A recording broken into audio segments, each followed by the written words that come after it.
This July has been an unusual month for everyone.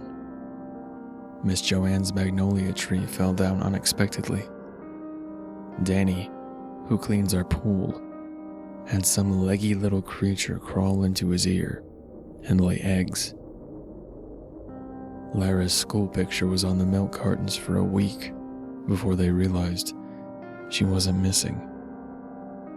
July has just been strange. Even my sister Ella has gotten caught up in July. She's only 11 years old, but she has soft little white hands and the prettiest pair of raccoon eyes. Ella's never been much of a sleeper, so her skin tends to cling to her skull in the right places. It makes her look a little older and quite a bit smarter than she is, since Ella thinks even less than she sleeps. My sister seems to have acquired an admirer. It started on the 4th of July, we think, though there may have been prior efforts to reach her. Aunt had just come home with a sparkler for each of us when she started shouting at my sister through the front doorway. "What in God's name is this, Ella? What in God's name is all this?" Ella came tearing down the stairs, and I stood from the kitchen table to join the commotion. When I got to the door, I saw Aunt and Ella staring down at a meticulously organized array of dead wasps on the top step. In slightly crooked letters, it read, "Ella." My sister looked back up at Aunt with drowsy composure and shrugged her shoulders.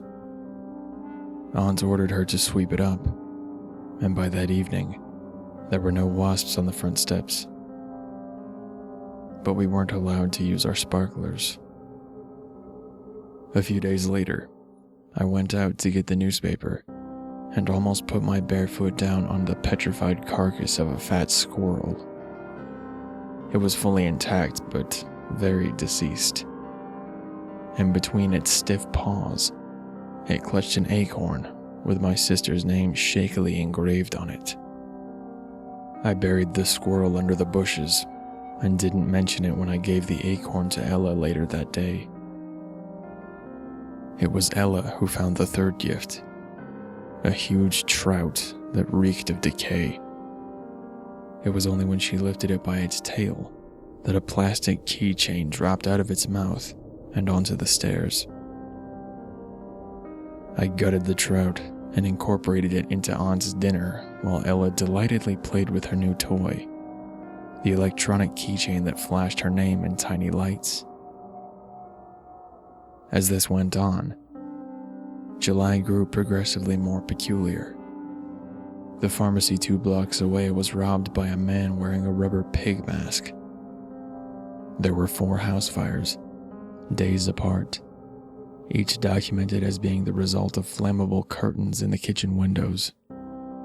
Mr. Dole would assert that he never owned curtains, only shutters, but the reports stayed the same. Aunt started locking our doors once she found the 4 dead rats lined up on our steps, one letter of Ella's name on each of their furry backs in white paint. Ella was beaten for that incident. After that, I started getting up early to check the front stairs before anyone else could. I was the one who swept up the Ella made out of what looked like human teeth. I didn't tell her about it, and the next day, Aunt and I came home from the store to find my bedroom window smashed open with a large rock. Since nothing had been stolen, Aunt assumed it was somehow my sister's work. Ella slept in the basement for 2 nights because of that, but I doubt she slept. Later, she would swear to me that someone with a croaky voice had been comforting her from inside the walls. "Cruel woman will sleep in cellar next time," it told her. July is almost over now, and we haven't seen Aunt for several days. Ella also hasn't received another gift. Though, judging by the rotten stench seeping out from under the basement door, I think she's about to.